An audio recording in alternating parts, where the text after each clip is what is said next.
Hindi to siya... Ay, date pa rin naman to. Kasi araw-araw naman, para sa amin, araw-araw ay date. Wow! Sure.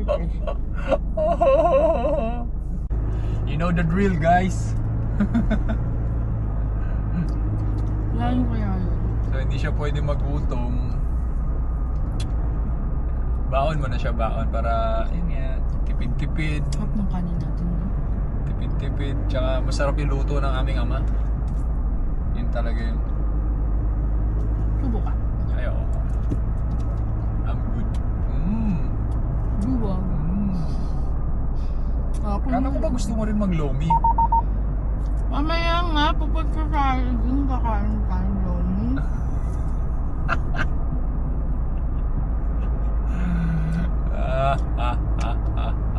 Pero malayo kasi. Malayo pa. So, ito yung ano namin, date na may kasamang trabaho. Diba?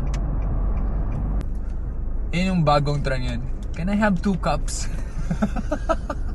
A fresh and ulam. And rice. Rice at tsaka ulam.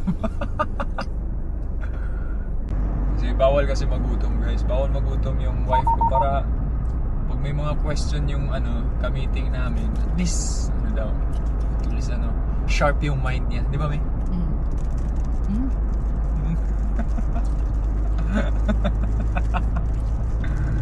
So, tapos na yung meeting namin.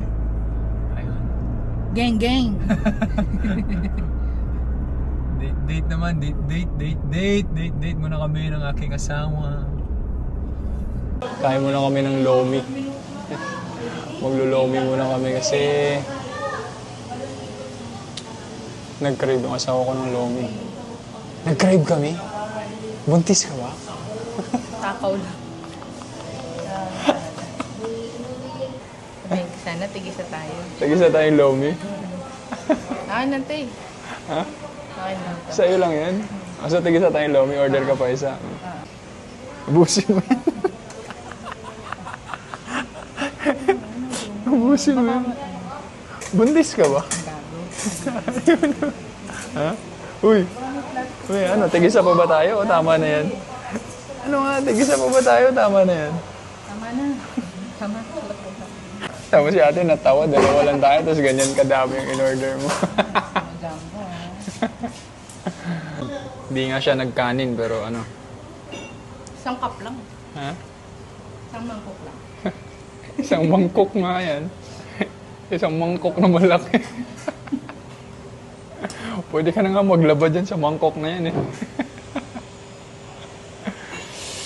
Thank you Lord.